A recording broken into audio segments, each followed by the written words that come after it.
your source for everything paranormal. Para-X. The views expressed and the opinions given by the individual host and their guests do not necessarily reflect those of Para-X, its affiliates, or its sponsors.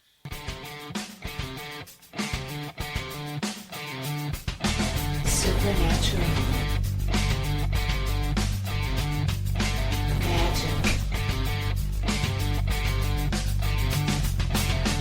Ghosts. UFOs. Bigfoot. Extraterrestrial. Psychic energy.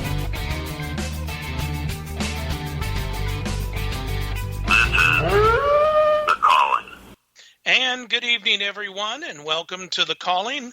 This is Jerry from Supernatural Investigators Minnesota, and Kimberly is not going to be on with us tonight. Yeah, she called me up, and she's trying to get out of work, and I guess it's super busy, so I told her that's okay, not a problem, I understand, because I think I can handle this show, kind of, but our guest tonight is like a super great friend. I just love having her on. She's the guest that's been on the most on the Calling that we've ever had, and I know that, it's V. Hey, V, what's happening? Dun, dun, dun, dun, dun, dun. Hi, everyone. How is What's everyone? new in your world of Florida? Yeah, the land of Florida, the land of humidity and extreme heat.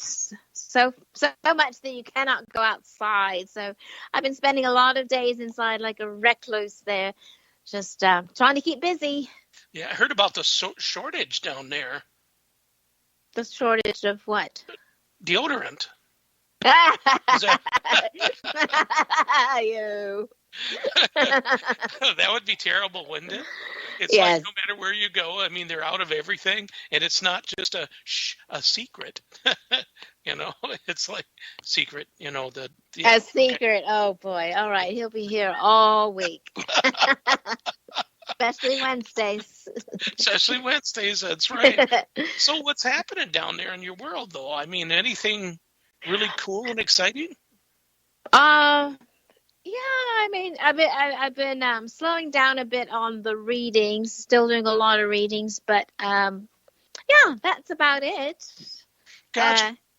Yeah. So do you do a lot of gallery readings down there?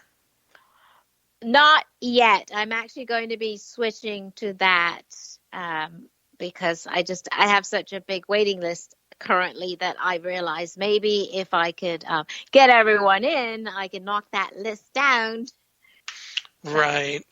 I mean, it's a good problem to have, but, I try to be very expedient, and I hate to let people down in waiting, and so, yeah.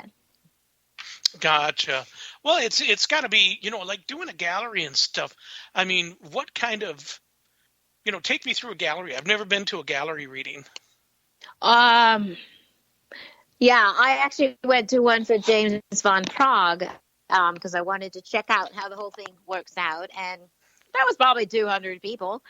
And wow. He just, because I was like, how is he going to handle this? And you unfortunately cannot get through every room. You're going to get, everyone in the room. You're going to go through whatever's strongest, and then you take a break, and then you read another person. And he went for about 2 hours, but it wasn't like full on readings all the time. And, some of the messages go to other people too. So, he does a few, and then there was a meet and greet, and then that was it. So, I mean, I already do psychic parties where I read up to 30 to 40 people within a few hours. So I'm quite familiar with having to read quite a few people really quickly.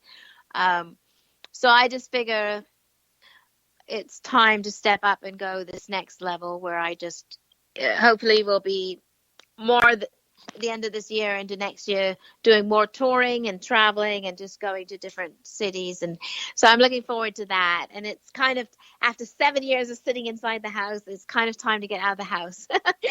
Yeah, there you go. I think it's that. And I just want to help, more people. And so there's a lot involved in it. But I'm looking forward. I just now signed on here.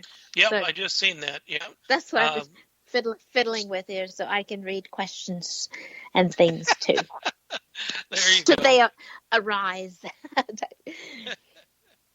Yeah. So okay, on the who I guess when it comes to different psychics and everything out there and stuff like that, who's one that you kind of everybody's always got a favorite. It's so funny because people will ask me if I'm not available. They'll ask me who do I go to locally, and to be honest, other than a woman I was going to for the mediumship circle, I could not recommend anyone here that I really trust or know what they're capable of. Of the celebrity psychics, I'm not going to mention who gets on my nerves. So there's a big list of those people. But I It's don't a girl think with blonde hair, though, right? I have to think now. Who's that? No. What's her name? Katu. What is her name? Katu. No, she's out east. Oh, Teresa? Yeah. Yeah. I think she gets on a lot of people's nerves. It's not just my nerves. Yeah.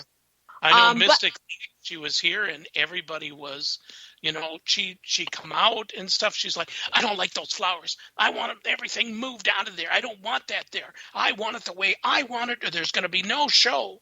And if you've ever been down to Lake with some other people down there, they're like, who cares? Right. All the night, because they would rather, just kind of not have you, if you're going to be like that.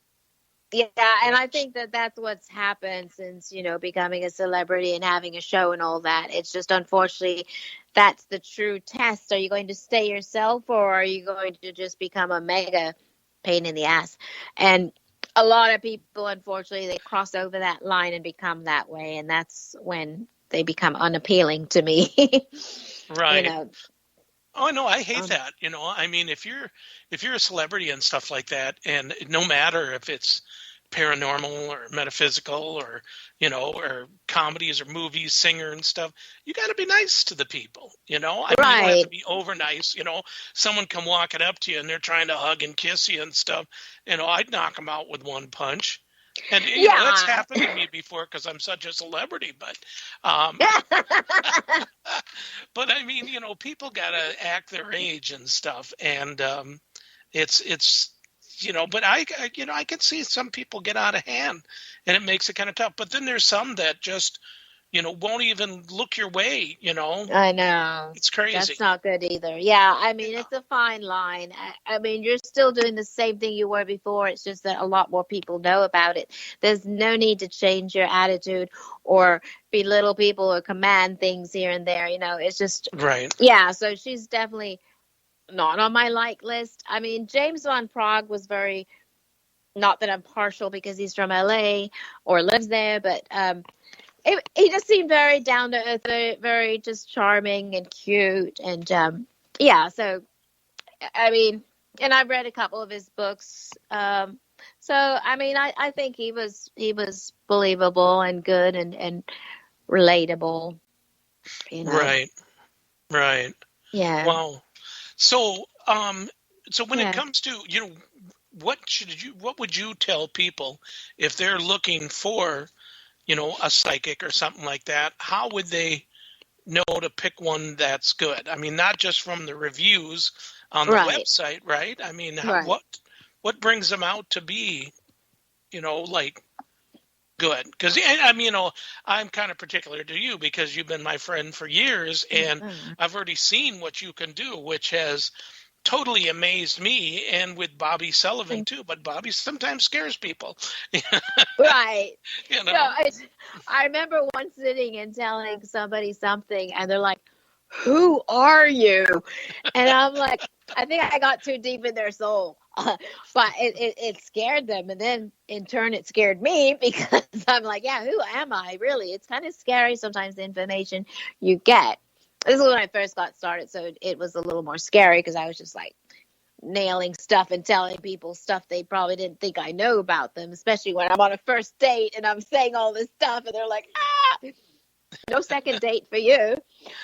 But I think I tell people, find a psychic like you would a trainer that you're working out with. You know, if the trainer's out of shape, you're probably not going to trust him, you know, to help get your body how you want it to look.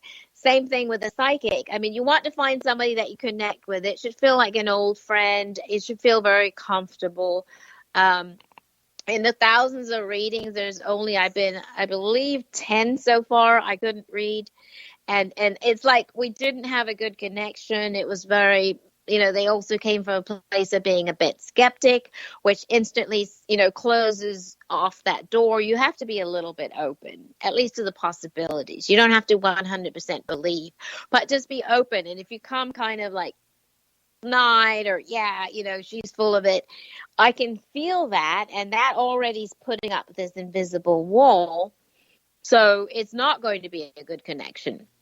And then and a psychic, I mean, I have people I've had for 5, 6, 7, 8, 9, 10 years, so for them to come around, we built this very connected relationship, you know, and of course it gets better and better. So that's another thing I wanted to talk about, not to hop from psychic to psychic.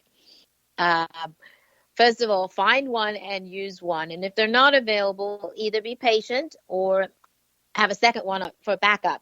But I have a few clients that like to, when they don't get the answer they want, they go over to another psychic, and then that psychic says the same thing. So then they go to another one until they get the answer that they want. This is a horrible thing to do, because now not only are you manipulating the system because you're trying to control what you want to happen, but also you're starting to get confused because 6 psychics said leave the guy, 8 psychics said stay, you know, and so I don't recommend this, but I have a few clients that do this, and I tell them, stop doing that. It's not good. You know? Right. So if you want to pick a psychic, you want to pick somebody that you connect with. Maybe it's a recommendation. The reviews help, but you know, go with who you feel is you have a good connection. You feel comfortable. You feel relaxed. You know. Right. Well, that's now Bella's asking a question. She says, how do you tell real psychics from the fake ones? Oh, that's a good question. Okay, to my understanding, a lot, if you stand behind yourself, you're going to use your real name. So any psychic with blue tuna, whatever you want to call yourself, I'm just picking something out, you know, magical moon. Anybody that hides behind a mystical name like that is not standing behind their brand, what they believe in, you know. So that's one thing you want to look out for, and that's something I've heard. So, and then I start realizing, yeah, it seems like if you're real, why would you want to have a mystical name? Just be yourself, stand behind that. So there's that. I don't know. Well, obviously, any psychic that's fishing a lot or looking you up, I don't do either. I mean, I will ask some questions, but it's never in the way that it's fishing, because if I get that information, I now have to go around and find separate information. I never sit there. Any information that is given to me accidentally by the client, if they overshare, I can't use that back. I have to go around now. So when she got done, I went just for fun. I didn't really want to get a reading, but I did. The woman said exactly the same thing to me that she'd said to my friend. So I'm like, okay, this is not real. And any psychic that says you have a hex on you, which she told me I did, and I needed to stop in at her office tomorrow and pay $100 to remove the hex, I was like, okay, good one. I'm out. So things like that, super shady, weird stuff like that, you got to be cautious of as well. Right. Okay. Now, can you say everything you said? Just Wait, okay. just a little synopsis of it, because I guess there was a blip with the sound. Oh no. We should have subtitles from now on, so if I go off, you can still see me. Subtitles. Well, I hope you heard all of that. Well, they heard some of it. There's a little bit they didn't, but pretty much just do your research. People with fake names and everything should be a red flag. If they ask you too much information, that's a big flag, or that's a red flag. That kind of stuff, right? Right. Yeah. Yeah. And, it's funny how, do you get that weird feeling when things just come naturally to you, where they just boom? Do you get a strange feeling from it? Because I'm going to tell you something happened to me.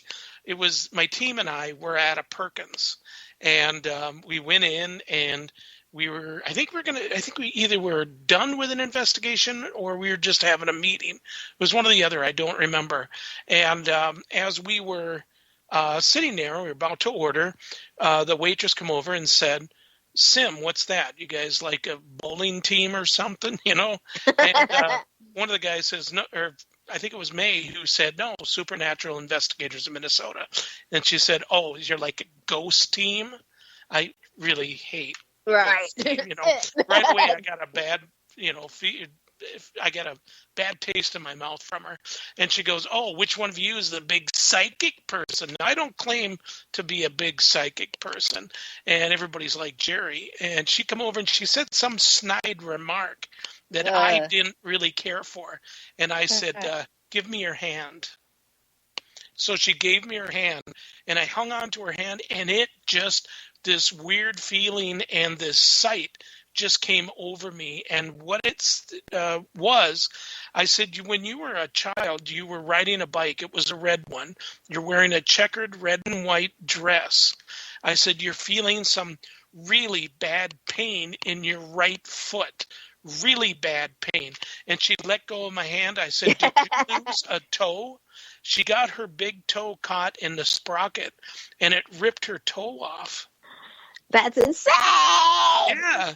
And so after that, she didn't want to really do anything with our table. It was kind of. I don't blame you. But you know what? I find, and forgive me because I think the universe and the guides have a sense of humor, but they sense there's so much of a team member that when they sense somebody's kind of mocking your gifts, they come in with what I call the power punch, and they will just like set somebody on their butt, and make a believer out of them. And I think that that's what happened, because they sense, okay, here comes a skeptic. Let's give it to her, make her a believer. And that's what they do. It was just so weird because it was the strangest feeling. It was a feeling of, that you don't, you try to control what you say. And sometimes you're looking for the word, sort of like I just did. And this just rolled out of me, and I think I just remember the eyes of Mike and Jeff and I think May and George, and I think even Stephanie, they kind of gave me the look like, "Oh, you're damn, son." But it was fun. So, that does that sometimes happen with you? Like, be it not just good stuff, but like bad stuff from a person? Does that kind of smack you in the back of the head? Yeah, there's sometimes like this flooding of information that's, I guess maybe that's when I'm really on or really open, because sometimes I'm like a faucet. I can turn it on and off, but sometimes it's just like I'm flooded with stuff when I'm not even trying, or it's not that the universe has an ego, but there's sometimes you have to just show these people down here. I don't know how to explain it, because it's always like when there's a hardcore skeptic, that's when I do my best readings, because I'm like, okay, I sense he's a skeptic, or he or she. I feel I really got to bring it. And that's when, like, I deliver some stuff that blows their mind. And I'm like, oh, okay. When it's a regular person, I can just give them stuff. And they're like, yeah. But something happens with skeptics. It's weird. I don't know what it is, but it's almost like you have to overprove yourself or something. I don't know. And your guides know that, at least mine do. And I'm like, okay, we got to really bring it this time. And we do. And it's weird. Right. Wow. Steph's actually, or no, it's Steve. I'm sorry. Sorry, Steph. That's Sorry, Steve. Steve. You got the first two letters. Yeah. Do you think some of us can pick up on our guardian angel's thoughts? Yeah, I mean, well, let me see, because let's break that down. Guardian angels are actually just angels that stand around and are not advised to interact unless you're in danger. So that's their job. We have many kinds of angels, and each one has different jobs. So guardian angels are just for that. Now, I'm not quite sure you can pick up on the thoughts. I'm going to have to say no on that one. But can you pick up the thoughts of your guides, which is a different thing, because that's a constant interaction back and forth, Absolutely, because I get thoughts, I get their conversations. We joke back and forth all day long. So for guides, it's like different. Yes, you could with guides, but with angels, I mean, they're very private beings that really are ethereal from the other side. So their job is just to kind of stand and be silent. I don't even think I've seen mine. So. Gotcha. Aren't they? Guides and guardian angels. I always believed that guardian angels were there to help you, and guides would be the same thing. So they're actually designed. Guides are to guide you, whether they mostly in thought. They might step in and do something, manipulate things. But guardian angels, their whole job is to keep you from danger. So it's the physical danger. Physical danger is what they do. So let's say, which I do sometimes, I look down and stop. I look up right before I almost go through a red light. That's a guardian angel doing something like that. So they keep you from danger. Maybe you were going to turn left and there's an accident, or you might have gone over the bridge. They tell you suddenly to turn to the right. That's their kind of intervening. So guides is different. Guides is every day. You interact and work with them every day. Guardian angels only step in when they need to. So they're always around, but they're not interacting with you daily. Okay. Does that make sense? That makes sense. Yeah. Steph's asking a question. She says, I have no idea if I've ever talked to my guides. I mean, are they what give us intuitiveness we enjoy? And psychic abilities? Okay, so let me read this here so I get it right. Spidey senses. I saw that. So your intuitiveness comes from within yourself, okay? The easiest way that I try to explain it is that when you're thinking, you're saying, I need to go to the grocery store, I need to do this. When your guides are influencing you, they will say, we need to go now. We're late. It's going to come in the form of we, okay? Your own thoughts are I. Guides speak in we as a team. Your guides will never tell you anything to harm you. They're always there to suggest things. Sometimes I mean, they're with me, for me, all day long. I might be shopping at the store and go to get something, and there's nothing on the shelf, and then they go look to the left, and somebody misplaced it, and it's over to the left, and I get it. So my guides are constantly doing things to help me. That was definitely not my thought to look to the left, because I was like, oh, crap, the shelf is empty. And then they suggest, hey, go over there and look, and I go over there, and sure enough, there's one more can of something. So that's how. So your intuition is something that you should have, like, right here in your soul. That's your own voice. Guides will speak down here too, but also up in your head. And it's just a different feeling. You'll know, because if you're locked in on your own thought and suddenly a thought comes in, that's your guide. Okay. Okay. I get it. Okay.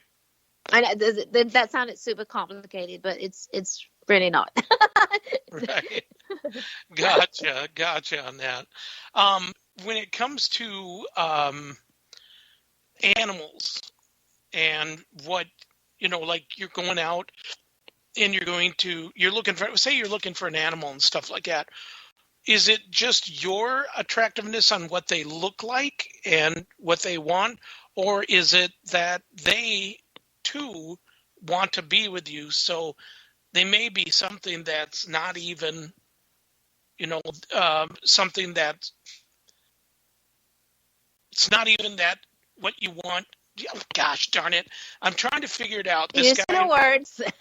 Yeah, this guy, it's actually one of the troops, had emailed through our Facebook Messenger, and he's asking okay, when you're going out to pick out an animal and stuff like that, you know what you want, but there's some animals want to Wait, I'm sorry. Is it a dead animal or an alive animal? Where is the it's animal coming from? live animal, like a cat or a dog. At the pet store? Oh, at the pet store Yeah. or something? Oh. Well, okay. anywhere, like even at an adoption yeah, place and okay. stuff like That's that. what I Yeah. didn't understand. Okay. Right. So now, do you really, you could look at one and say, oh my God, that one's just beautiful. But yet the one that you take, is that the one that's screaming psychically loud enough for you to look down and see something in them that you want? There you go. I redid your question, buddy. Anyway, go ahead. Wow.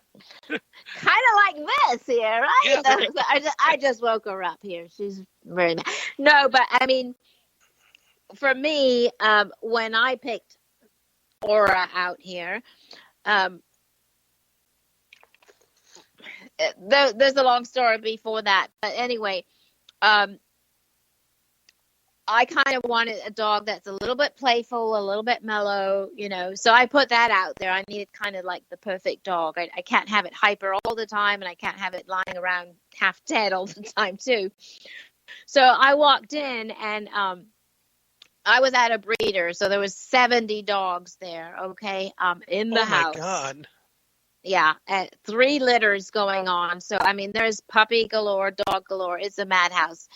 And there was some in the little pen, and I walked up, and some of them were smaller, but, Aura is 7 months old, and she jumped up and was hyper, and Matt, my husband, goes, absolutely not. We're not getting that one. It's too hyper. And I said, and this is what exactly I said. I said, that is exactly the dog we're getting. I just knew. And he wanted something, but she just jumped up, and the other dogs are just running around clueless in the pen. But there was that connection. It was almost like she's like, get me out of here. There's way too many dogs. And so I put her on my chest, and she just went to sleep. And I said, this is the one. And so here she is. And she's half asleep right now. She is cute.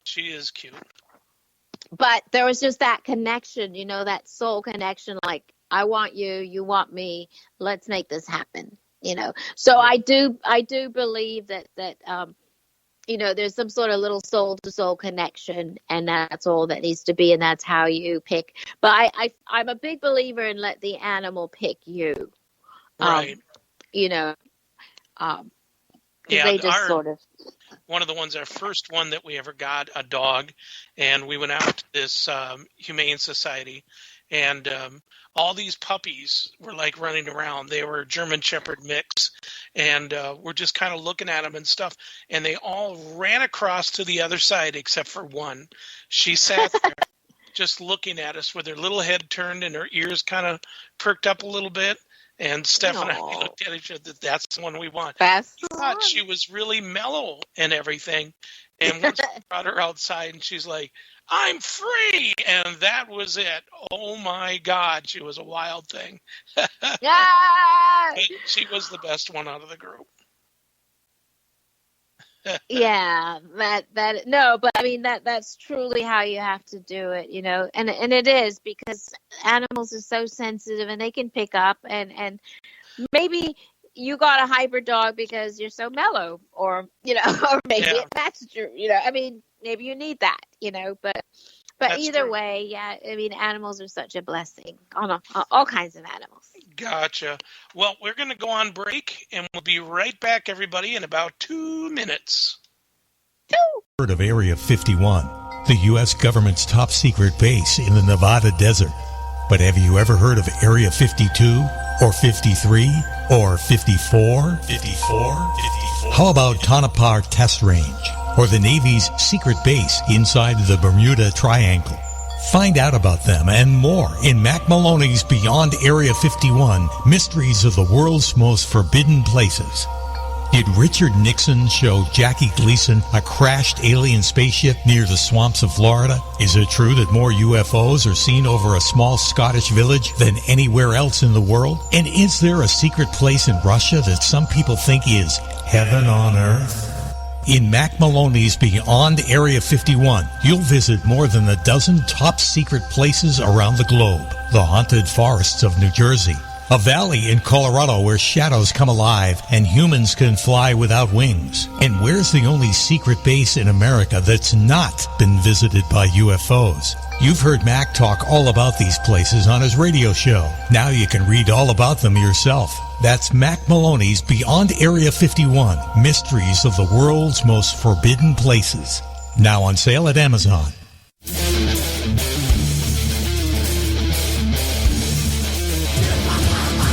In order for the light to shine so brightly, the darkness must be present. Tune in every Monday at 10 o'clock. The Dark Sun Rising on the Para-X Radio Network.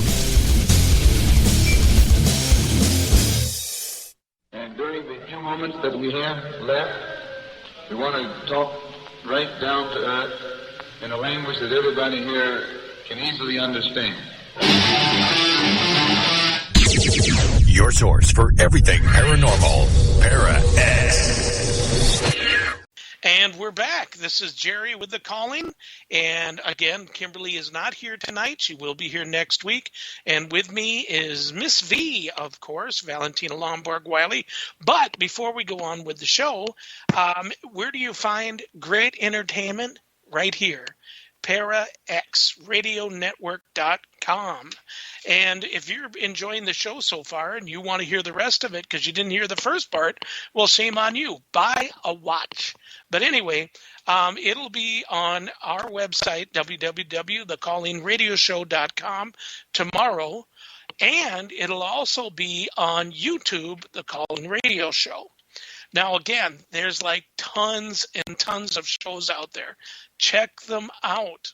Every day there's something that you probably never knew or you really didn't want to know, but there it is. It's there. You're broadening your horizons, okay? So right after us, it is Exploring Paranormal Phenomenon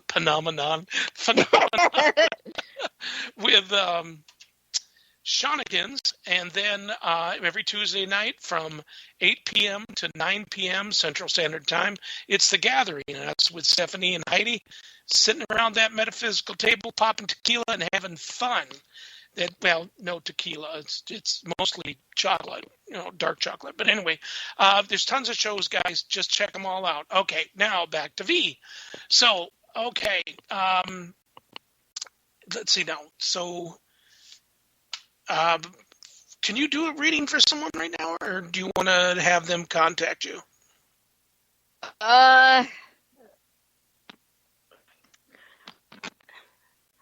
I really wasn't expecting to. Was this the thing you talked about afterwards, or? Yeah. Can I read it to you? Yeah, I mean, let's try, I guess. I can work Okay. on it more afterwards. Gotcha. So this happened in the early 2000s. Okay. She wants to know where all the blood in her house came from in the early 2000s. There was like lots of blood. Blood on the toilet, around the toilet, in the hallway, not drops, but pools of. Is there anything that you think of that could have caused that?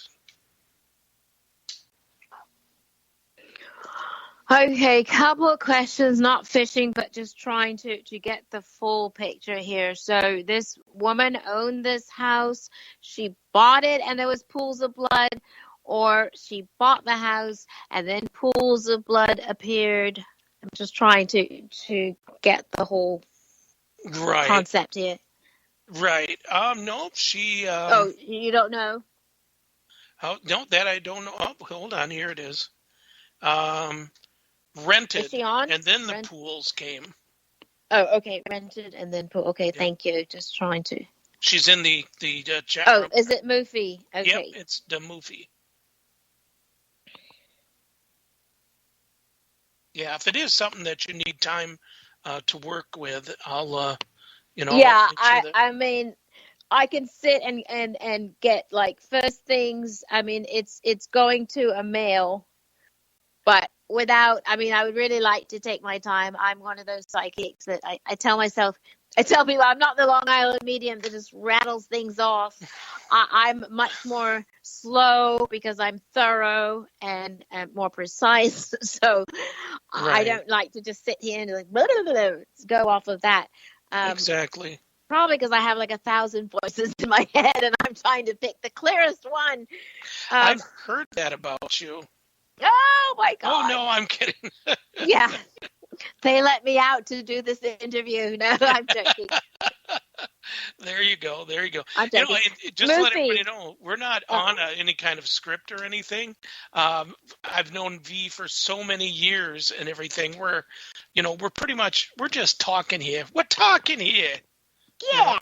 Yeah. We're talking here.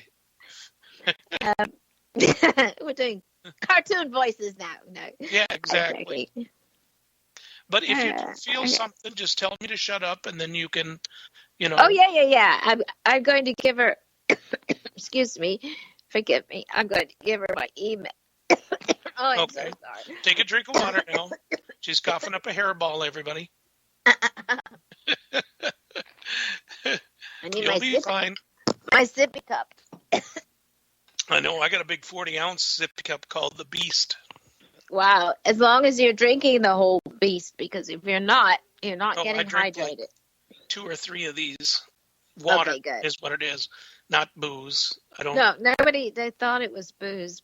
Oh no, there's quite a few that know me.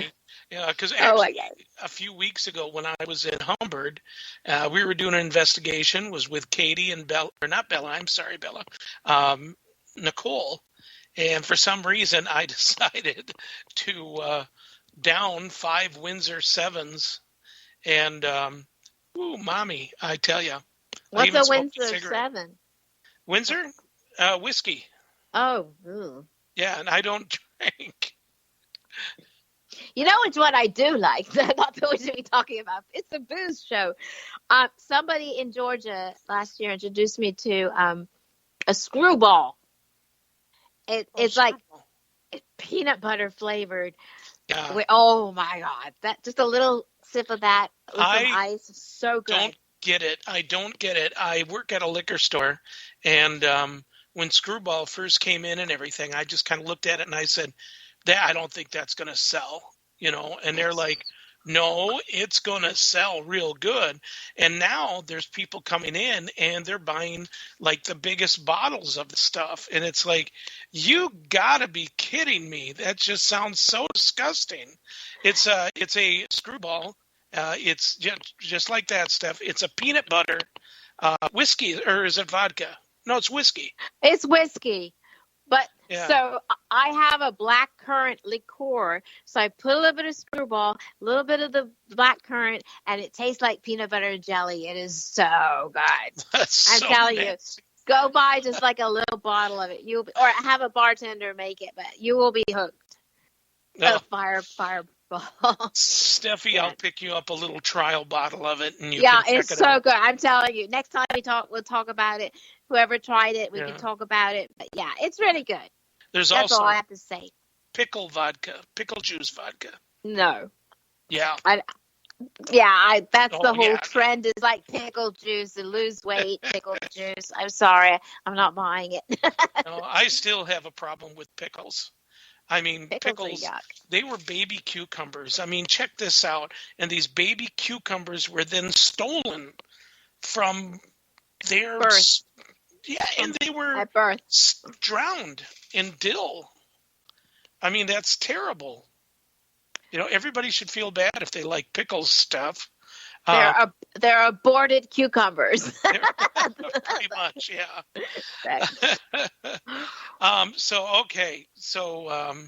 Okay. Yeah, let's get away from the booze right now. Yeah, I feel like I'm on The Gathering, you know. Oh, is that what it's like? Although, you know, sometimes those shiny objects, you know, and you're like squirrel, you know, type thing. Yeah. Yeah. No. Okay. Well, I can. Some of the things that I talked to you about last week, about some of my clients that I get, and you know, making predictions. I had a client that was asking about a job, and I told her to be patient, and I predicted she was going to get something before August. Keep in mind, this was the beginning of July. Well, then I got this really nasty text from her saying, your gifts are stupid. The universe is stupid. And just, you know, and she was really mad at me, obviously because of her own whatever, because she couldn't get a job. And all I can do is predict when she's going to get a job.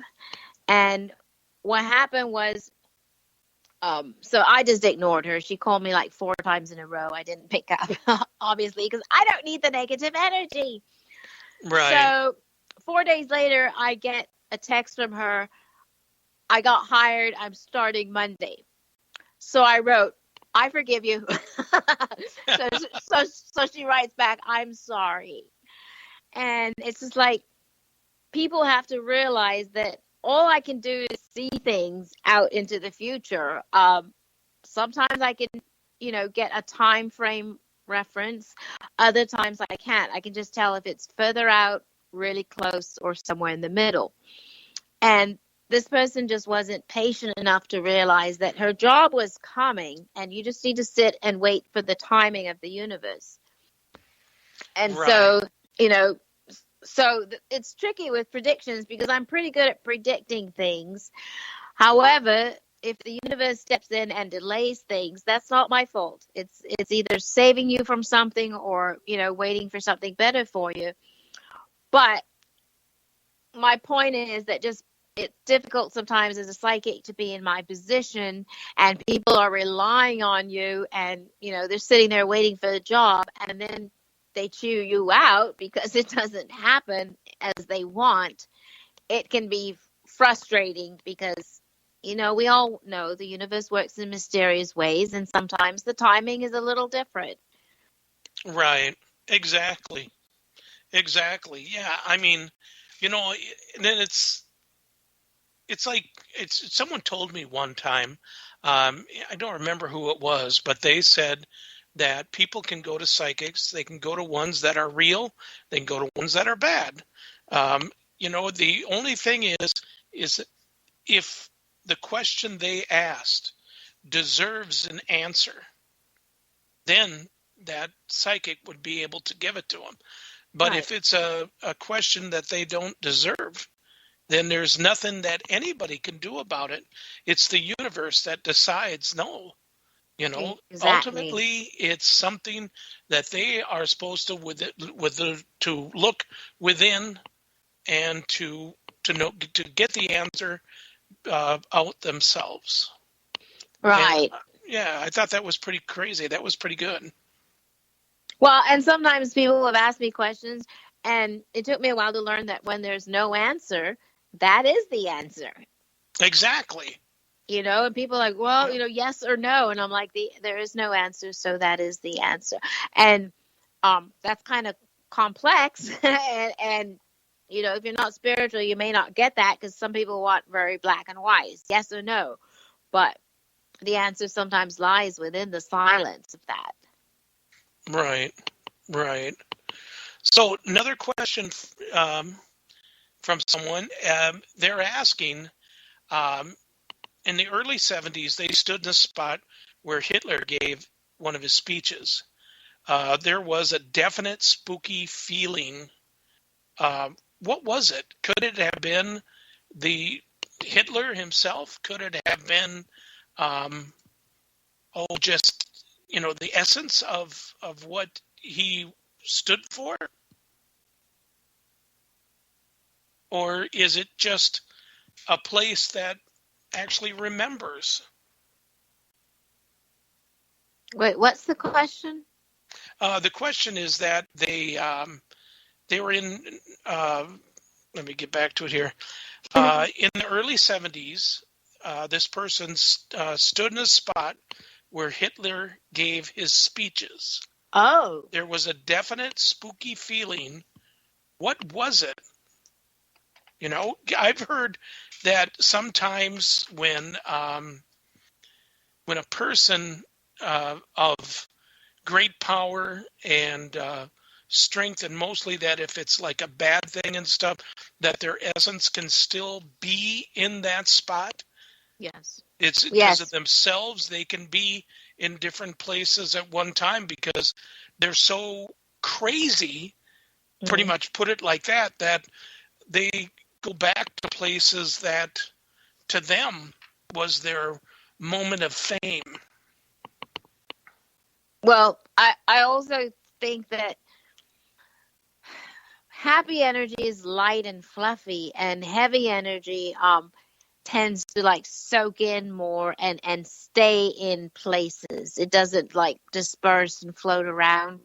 So if you're standing in a place, Manson, Hitler, anyone intense like that, I feel that definitely that's going to be recorded and etched into anything around, Right. It definitely is not energy that's going to go back up into the universe because nobody wants that energy. So that's going to linger. Exactly. Yeah, because the way I look at it, something from in history that, that there's spirits of things that try to get things going again or whatever and stuff, is that everybody has learned from the history. Right. Of the mistakes and stuff. That's sort of like, who was it that was talking about they went to a place where Charles Manson was at most of the time. I can't remember. Maybe it was in Cali, and they could feel like Manson was back there again, reliving his glory days, because he was such an egotistical man. Right. A nut. Yeah. Right. I mean, Yeah, as most serial killers, yeah. Yeah, that Steph says, I think that their energy has imprinted on the area and space. Yeah. Yeah, for sure. Yeah. And do you feel that sometimes when people, and which people do, sometimes that they don't mean to, but they glorify certain things. So when they're in certain areas and stuff, they can actually pick up that glory. You know what I mean? I mean, I know it's gross. Like, oh. Yeah. Well, here, I'll give you a good example. So I was flown to New York for a dead file missing persons case. And before that, for 6 months, I had been spending every weekend communicating with the deceased girl that was murdered. And then when I was flown out, they thought it would help find the body if I was there in person. So I was flown out to New York. And when I got there, I thought, I'm going to look forward to talking to this girl I've been talking to for 6 months. We've become good friends. She trusts me. And when I got to the location where her body was dumped, I became the murderer. Oh, my God. And I was standing and smoking a cigarette energetically and looking down at the place the body was dumped and going, I got away with it. They're never going to find her. And I'm like, who is this? Like, how did I thought I was going to become the girl. And And all of a sudden, for some reason, I became the murderer. And I'm standing there feeling like really smug, like I got away with it. They're never going to find me. You know, and it was like really, you know, they're never going to find the body. And so at that point, that pier where I was standing must have been impressed with all this egotism and, you know, all this, because instead of a poor victim, I, you know, channeled and took over, and I became this guy all of a sudden. So that was odd. So that was the first time that's ever happened. So I do feel that something like that will impress and imprint something, you know, very powerful like that. So I'm sure if you went to places where people committed murders or lived, maybe the murderer even lived at a particular house, you would probably pick up a lot of their thoughts and ego. Right. Right. No, I agree with that. I agree. Somebody had mentioned Walcott. Walcott is a place that, as a matter of fact, V, you and I talked, and we're doing an event in October 15th. Yeah. And you were all for wanting to come to it, but I understand, you know, you've already got stuff planned and stuff that you didn't know about. I was so excited. I couldn't believe it. I knew I should have looked at my calendar before I said I'm on my way to Minnesota. God. I know. The first person I told was Steph, and I was so excited about it. And then I was going to get a hold of Steve B and say, guess who's going to be in town, man? Because I know that, you know, he really likes you, and it would have been so cool. But I get it. You know, next Change year. the date. No, I'm kidding. I'm joking. No, there's always next year, huh? There's always next year. So if this goes good, then we could have even a better, you know, following for that. And, you know, but yeah, Walcott is a place that was for mentally handicapped people brought them, and it's a farm colony, so they were showed how to work and how to be productive in their life. Well, then all of a sudden the good old state decided, hey, you know what? We should put mentally ill people in there. We should put in you know, people that were crazy, put them in there with these kids. That's when everything went completely wrong. And there was people getting killed. There was, doctors were having sex with young girls, and they were having babies, which a lot of them claimed that it was they were stillborns. And at nighttime, they would go and bury the bodies. And we've been to the place, and they don't even take care of that place anymore. It just gets all weeded up. And we go there, and it's an incredible place. And that was, you remember when we were talking about investigations, that's one of them. The second one, which I think a lot of people I know that are probably going to go there, I've always thought there was something in the building that we are going to be doing this event in. And Kimberly, my co-host Kimberly, she did too, you know, that there was something in there. And so when I asked them, you know, can we do an investigation in here? They allowed it. So talked with the team, and it's like, yeah, that's what we're going to do. And the team is not just Sim, but Sim's a part of it, and it's with Minnesota Para Connection.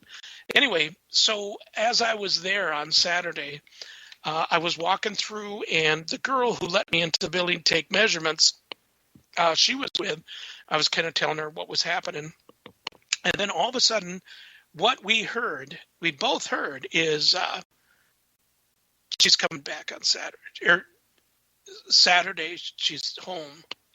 And it's like, okay, now I did tell Steph about this, that there was something had said that. And I asked the girl, I said, did you hear that? And she said, yeah. I said, do you have your phone on? She goes, no, it's actually shut off. She goes, where's yours? And I said, it's on the stage. So we're walking around. I said, is there any radios on in here? So we checked every room, and she would not go in one of the rooms because something happens in that room. And there was nothing, but 3 times we heard that. Now, on the way back, there was a truck got hit with lightning, started on fire, a big 18-wheeler, and it shut down the highway for an hour and a half. It was horrible. So I'm sitting there, it's hot, it's rainy, it's humid. I'm praying that my car is not going to overheat and die on me. And then I get a phone call from Steph, and she's like, yeah, I'm coming back home. And I said, oh, why? What happened? They don't have air conditioning here. Oh, no. And I thought, that's what the voice had said. So, it's kind of interesting. It was very interesting. Yeah. That is crazy. Yeah. So, it would have been a lot of fun to have you on that investigation and how, if you could handle it there at Walcott. It's an outdoor place. I can handle anything. Oh, I don't know. This is the place that I provoked at, and I got my butt handed to me, and now I have histoplasmosis because of it, and it's been years. Well, what have you learned from this? Do that again. Yes. So now, without you saying you, okay, what's your favorite piece of equipment when you go? What do you think of dowsing rods? Oh. Pretty much Steve's answer or question. Oh, strange you would say that. I have some copper ones hanging up by my reading table, and every now and then I pull them out, but I have not the faintest idea of how to use them. I mean, I know the gist of it, so I can't really say either way. It's not any sort of equipment that I really prefer or like. Same with a pendulum. I have several of those hanging up. I don't use those either. I mean, I'm always open to trying things. I will fiddle with equipment and whatever, scrying objects and things, but I really kind of suck at the dowsing rods, so I don't use them. Gotcha. The dowsing rods, I remember the first time that I ever used it, we were in Craigan's, and Bobby Sullivan was with, and he was kind of showing me how to use them and stuff. I knew the gist of it and stuff. And as I was walking towards Bobby, and I was like maybe 20-some feet away, he put up his hand, and they crossed immediately. And so they're actually a great tell on what I always say, if someone's a hugger or not. If someone doesn't mind somebody standing behind them in a line like at McDonald's or something like that, but some people don't like that. I don't like it. I don't like that feeling of somebody inside my space. As a matter of fact, a lady and I over at Kung Fu's got into a little tizzy about it and stuff. She wasn't doing the 6 feet, and which probably doesn't need to be done nowadays, but her elbow was actually touching the back of my shirt. She was crowding me. And so I stepped back and I'm like, get back. Yeah. Get back. I said, give me some room. Well, I'm just putting this stuff up. I've been vaccinated. I said, I don't care. I don't know you. And it was a big fighting match. But anyway, so what do you, so you pretty much think like you like the dowsing rods the most? Me? Yeah. No, I don't like them at all. Oh, so you weren't listening to me. I said it's not something I prefer to use. Oh, gotcha. Okay. We're getting cut off now anyway. We're getting cut off, yeah. Well, V, thank you so much for coming on. Thank you, everyone. I can't wait to have you back on again. Thank you, Para X. Thank you, Sarge. You're the best ever. Thank you for the Thank you, Sarge. Thanks for everybody's questions and your input. We really appreciate it, and we'll see you all next week.